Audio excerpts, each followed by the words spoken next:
Bonsoir, mesdames et messieurs. Nous sommes le mardi 24 novembre 2020. Bienvenue à la séance d'expression des opinions de la consultation publique relative au projet de construction de nouveaux centres d'attachement de la STM, le Centre d'attachement Nord-Ouest, généralement désigné par son acronyme CANO ou NAC in English. Avant toute chose, je souhaite remercier les nombreux citoyens et citoyennes ayant regardé et participé aux soirées de présentation et de réponse aux questions les 2 et 10 novembre dernier. Vous avez été plus d'une centaine à nous écouter et plus de 77 questions ont été posées à la STM qui y a répondu. Je m'appelle Marguerite Bourgeois. Le conseil d'administration de la Société de transport de Montréal, la STM, m'a mandatée pour agir à titre de présidente de la commission de consultation publique relative au projet de construction du centre d'attachement Nord-Ouest. Je vous présente mes collègues commissaires, Martine Moussaou et David Anna. Nous sommes appuyés dans nos travaux par Mathieu Bardin, secrétaire analyste. Nous ne sommes ni élus, ni fonctionnaires, ni employés de la STM. Nous agissons de façon indépendante et impartiale. Nous arrivons aujourd'hui à la fin de la deuxième étape de la consultation. C'est l'étape pendant laquelle vous nous avez fait connaître votre opinion sur le projet CANO qui vous a été présenté les 2 et 10 novembre dernier par la STM et dont vous avez aussi pu prendre connaissance sur le site Internet dédié à la consultation. Les échanges de ce soir se dérouleront entre les citoyens et la commission uniquement. Vous verrez cependant que les personnes suivantes assistent également à ce virtuel, soit M. Padrego Carroll, ingénieur en chef du projet CANO, Carole Lamotte, directrice du projet CANO, Francis Racineux, administrateur immobilier, Maa Clour, directrice de projet principal, Cybèle Tran, conseillère corporative, relations avec les partenaires, Étienne Lavallée, urbaniste, Frédéric Roussel, secrétaire corporatif adjoint de la STM. Se joindra plus tardivement à nous Mme Rachel Bélanger, également de la STM. Les représentants de la STM et ses partenaires présents aujourd'hui n'auront vocation à s'exprimer que dans le cadre du droit de rectification qui leur sera proposé en fin de séance. En raison du contexte sanitaire, il nous est malheureusement impossible de vous accueillir en personne et de tenir cette séance en public. Cette séance se tient donc de manière virtuelle et elle a été enregistrée dans des conditions du direct ce mardi 24 novembre 2020 via la plateforme Teams. L'enregistrement que vous consultez a été mis en ligne sur le site dédié à la consultation ainsi que sur la chaîne YouTube de la STM, Mouvement collectif, où vous pourrez le voir dans les jours qui suivent. Nous sommes ici pour écouter et échanger avec les 3 personnes qui se sont inscrites avant le 19 novembre 2020 pour faire part de vive voix de leurs opinions au commissaire. Nous allouerons une vingtaine de minutes à chacune d'entre elles. Environ 10 minutes de présentation, puis une dizaine de minutes pour échanger avec les commissaires. Nous avons lu ou lirons tous les documents de soutien qui seront présentés. La séance se déroulera en français. Toutefois, nous invitons les personnes qui voudraient s'exprimer en anglais à le faire. This meeting will be conducted in French, but anyone who would prefer to address the Commission in English may do so. La Commission conduit ses séances dans un climat serein et courtois. Les propos malveillants ou les interventions qui portent atteinte aux droits fondamentaux ou à la réputation d'autrui ne seront donc pas reçus. Suite à l'analyse attentive des opinions qu'elle aura entendues et reçues jusqu'au 24 novembre 2020, la Commission remettra au comité suivi des actifs du Conseil d'administration de la STM à l'hiver 2021 un rapport reflétant ses avis et recommandations.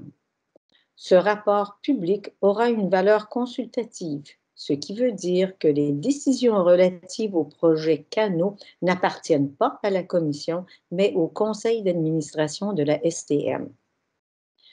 Avant de débuter, laissez-moi remercier l'ensemble des personnes qui ont rendu cette séance d'expression des opinions possible, vous permettant ainsi d'y participer dans les meilleures conditions. Merci à toutes et à tous. Est-ce qu'on a admis quelqu'un tout à l'heure? J'ai vu un pop-up. Oui, il y a Mme Rachel Pagé-Bélanger qui s'est jointe à nous. Je suis désolée de mon retard. J'avais une petite urgence, excusez-moi. Pour le ministère, je suis pour le ministère des Transports, pour votre information. Merci, madame. Et puis, à noter, il y a également Mme Liliane Cardinal qui s'est jointe à nous, directrice de projet également dans l'équipe. Il est l'heure de débuter les présentations et je vais inviter notre premier intervenant à ouvrir son micro. Il s'agit de M. Graham Watson. Hello, everyone. First, I think I should apologize. I think probably it's best that I speak in English for my remarks. First, I'd like to just say thank you for allowing me to speak today. I'll start by saying a few words about myself. So my name is Graham Watson. I'm a constituent of Snowdon. I live on Avenue Colebrook, on the north side of Queen Mary, so roughly about 100 meters or so away from the construction site for the CANO. I would say that given my position on the street, I am not exactly directly affected by the construction sites in that my residence isn't directly attached to the two different construction sites.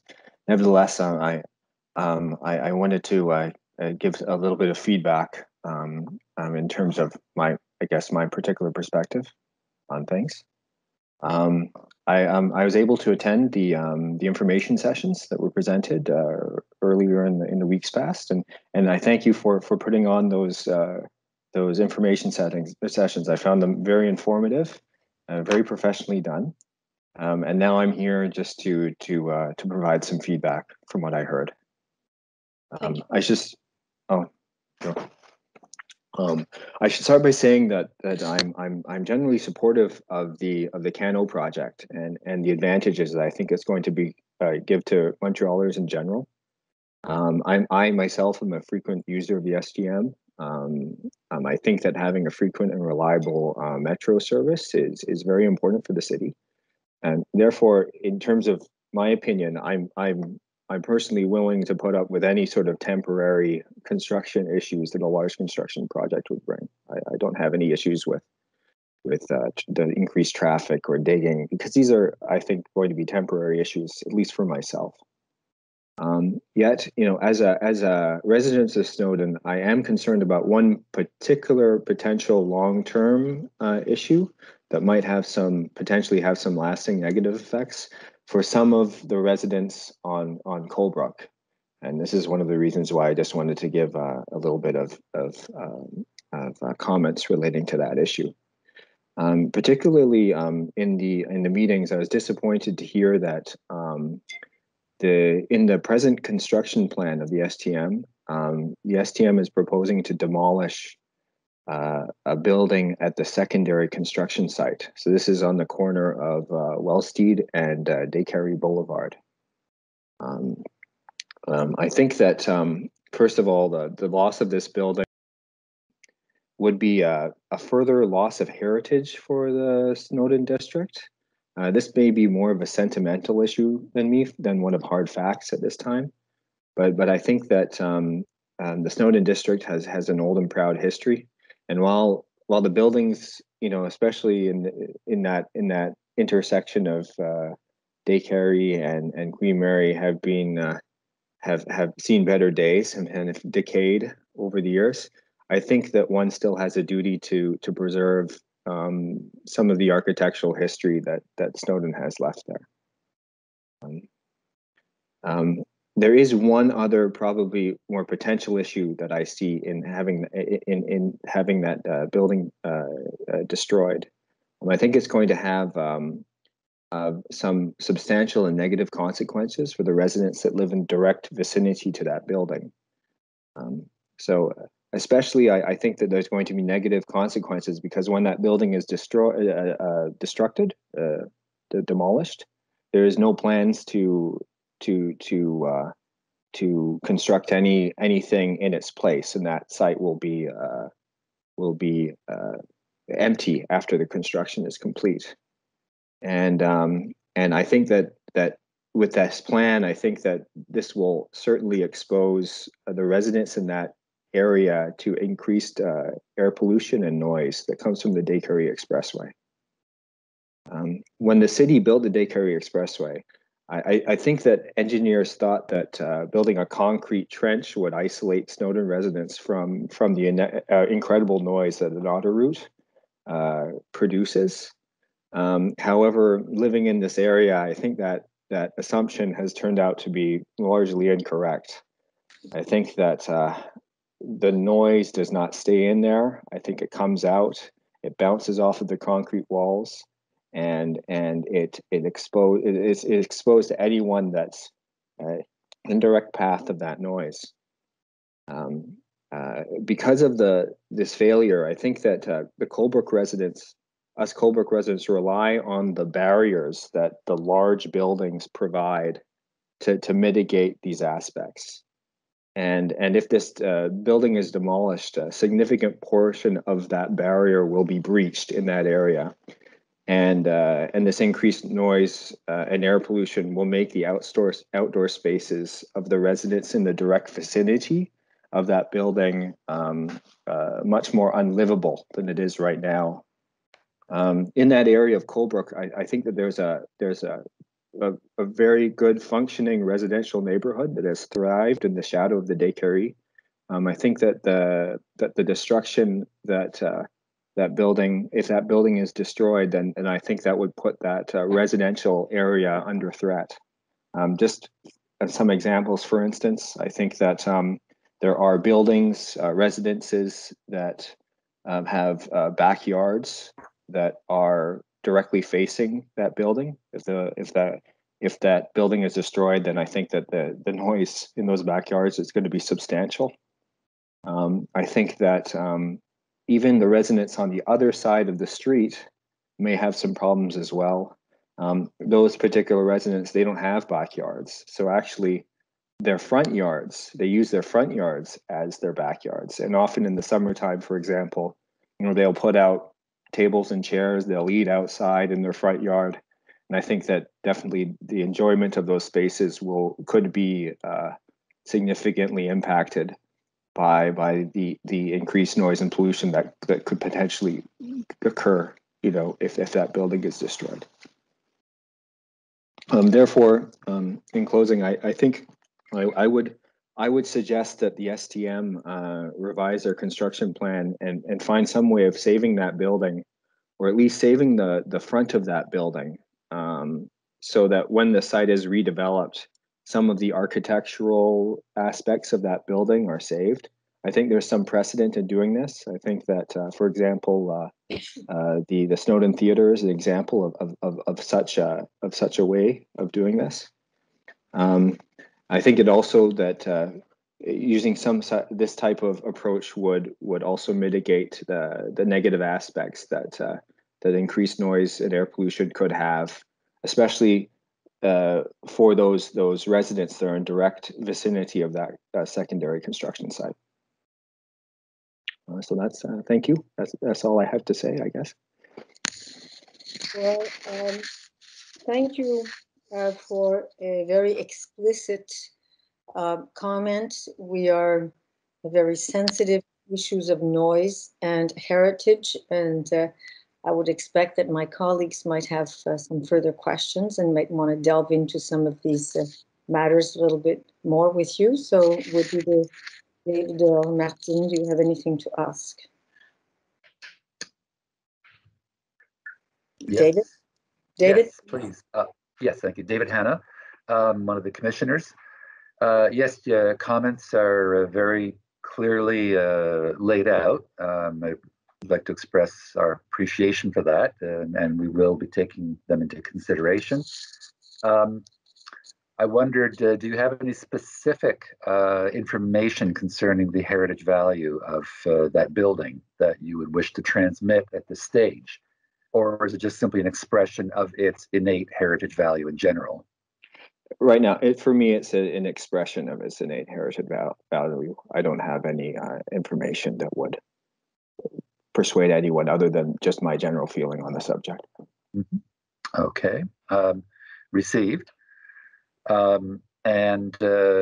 Yes, I think we're extremely, obviously, sensitive to everything you mentioned about the issues of noise and pollution.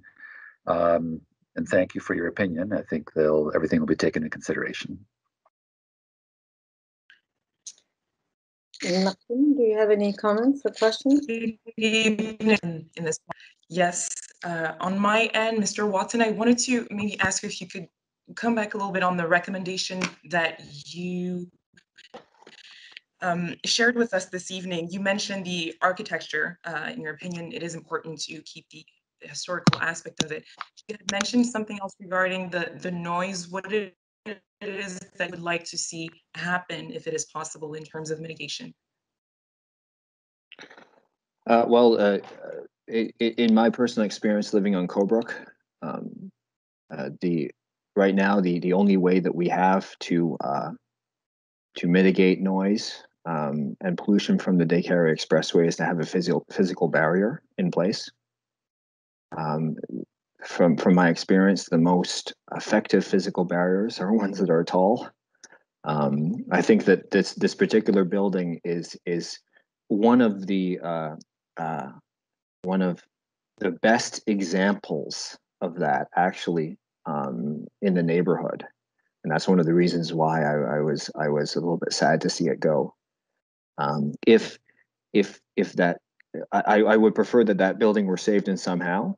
But if that building were not saved, my second fear would be that if eventually that site is redeveloped, that we have something put in place there that does not provide the same noise and pollution mitigation effects.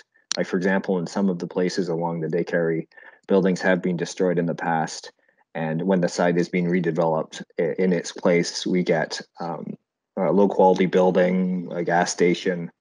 The last one in my area was that they put in a Wendy's and a large car park, which does absolutely nothing in terms of noise and pollution barriers. So if there could be some way to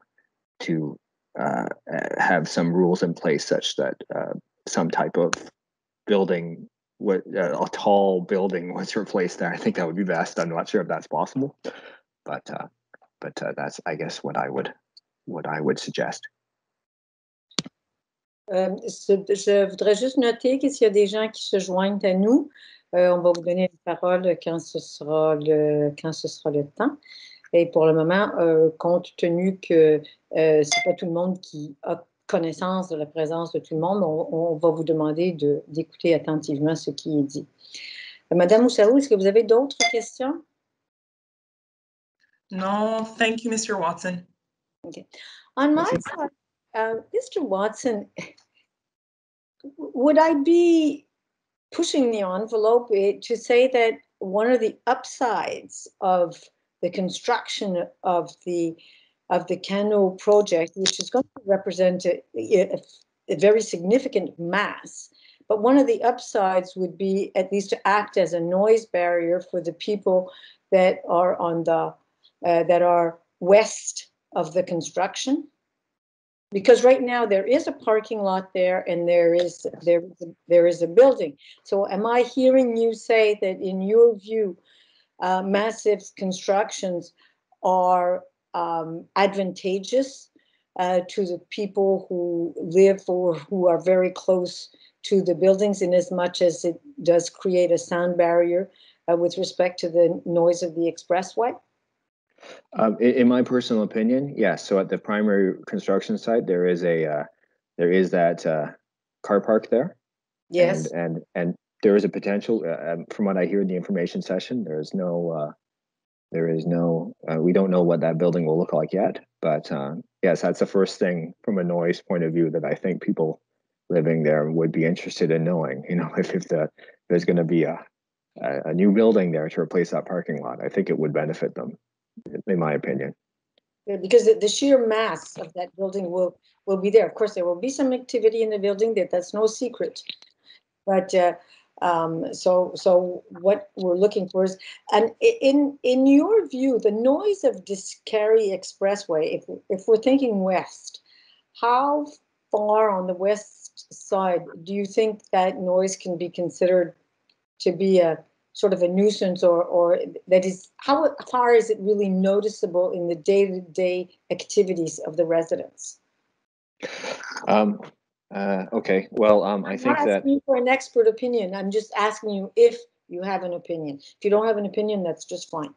Well, in terms of my experience, the noise and pollution impacts the streets directly adjacent to the Descartes Expressway. So that's Colebrook, and on the other side, is it Trans Island? I'm not sure. I forget. So those are mountain sites, but I don't even know if they go that far. It's really, but the opening is on the streets that are on a east-west axis, not north-south. So north-south, it's which is, I mean, not true north, but essentially in Montreal, we would say that Colebrook and Earnscliffe would be more north-south, whereas the streets that are on the eastern side of the expressway, they run more or less east-west. So they're not getting the noise from in the same kind of direction, in the same pattern. Yeah.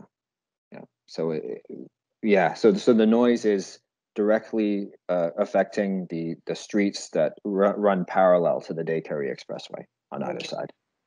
Okay. In terms of the noise and pollution, well, it seems to be mostly related to the vehicular traffic and the wheels of the cars. So it goes up exponentially with speed, from what I can see. Night, when cars can go faster than speed limits, that's when the noise is the highest. And then noise is the lowest when there is when the traffic is not fluid.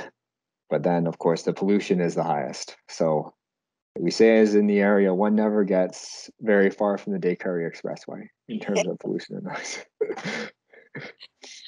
Okay. Did I see you put up your hand? Do you have more questions? Yeah, perhaps just wanted to express my take on what I heard at the information session.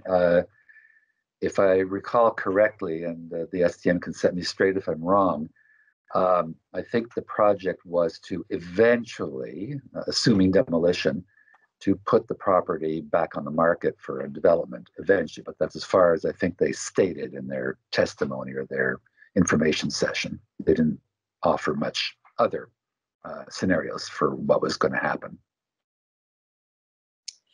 Okay, well, thank you very much, Mr. Watson, for coming in. I understand, or I've been advised that you had mentioned that you might be sending a letter or a note to STM. There might be a typo somewhere, but I've been advised that you're going to send a memo to Consultation to stm.info. Just want to make sure that you have the right email address if that is your intention. So the address is consultation at, it's not a number 2, it's at stm.info. Okay, thank you very much. At my end, but I just absolutely want to make sure that if you send us something, we will have the benefits of your documents. Okay, thank you. Alors, notre premier intervenant était Monsieur Watson, résident de la rue Coolbrook, au nord de Queen Mary. Alors, il s'est dit généralement en faveur du projet, étant un usager régulier de la STM, et il croit que les avantages à long terme du projet pourront vraiment profiter à la région et à la qualité du service dans le secteur. Cependant, il a des inquiétudes quant à la démolition de la bâtisse qui est au sud de l'édifice principal, c'est-à-dire de la construction de l'édifice secondaire, celui qui était en face de l'école internationale. Il fait valoir la valeur patrimoniale, possiblement l'héritage que nous donne cet édifice, compte tenu que les citoyens du quartier sont assez sensibles à l'importance, à leur héritage patrimonial, et compte tenu qu'il y a pas beaucoup d'édifices sur la rue des Caries qui ont été sauvés ou qui sont en mesure d'être conservés. Par ailleurs, au-delà de des obligations de la protection de l'architecture, il veut faire valoir les conséquences pour les voisins, car le niveau de bruit et de pollution sont extrêmement significatifs dans ce secteur, et il n'a pas vu de plan spécifique pour le remplacement de la bâtisse. Pour le moment, ces constructions en hauteur constituent une sorte de palissade pour mettre le voisinage à l'abri. Et ce qui se fait au bénéfice des riverains, dont certains ont des cours arrière à leur maison qui vont donner exactement sur la bâtisse, mais également il y a des riverains dont l'aménagement de leur propriété fait en sorte que leur espace gazonné, leur espace de villégiature, c'est au devant de leur maison, et donc ils seront d'autant plus affectés par ce bruit. Il demande que cela soit pris en compte. Dans un premier temps, évidemment, le souhait serait d'éviter la démolition, ou du moins d'avoir un plan de remplacement qui pourrait protéger les voisins de bruit et de pollution excessive. Il y a eu certaines questions concernant justement un peu des détails. On voulait savoir si M. Watson avait des suggestions spécifiques quant aux mesures de mitigation en particulier. C'est ce qui a été très important. Et quelle a été son expérience, son vécu très personnel par rapport au niveau de bruit dans les rues avoisinantes. Si mes collègues ont quelque chose à ajouter, je les invite à le faire.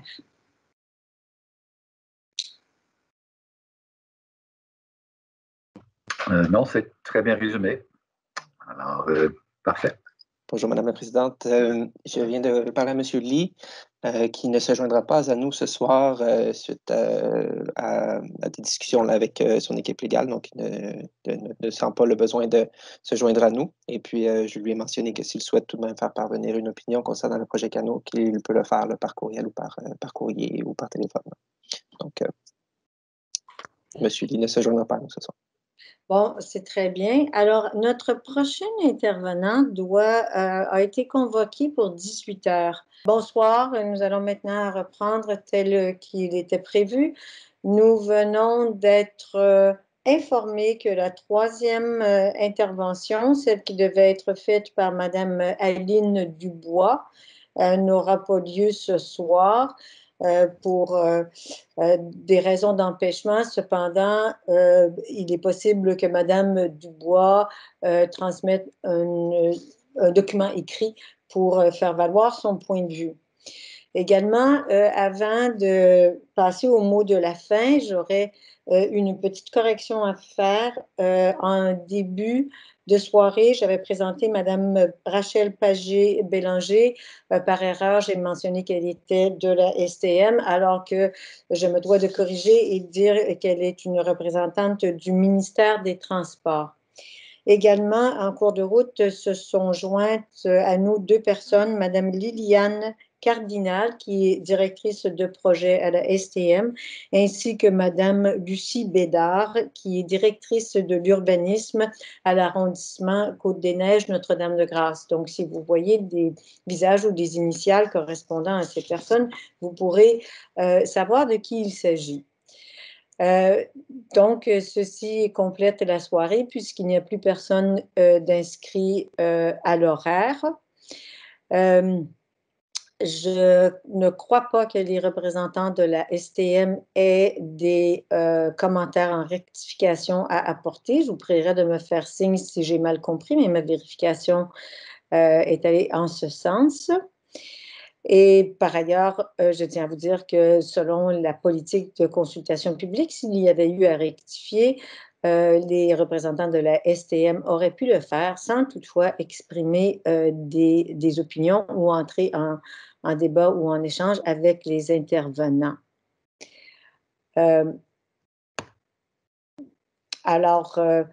Avant de prendre congé, je vous rappelle que toute l'information relative au projet CANO est disponible sur le site Internet dédié à la consultation et notre rapport de commission sera également disponible sur ce site et il sera déposé au premier semestre de l'année 2021.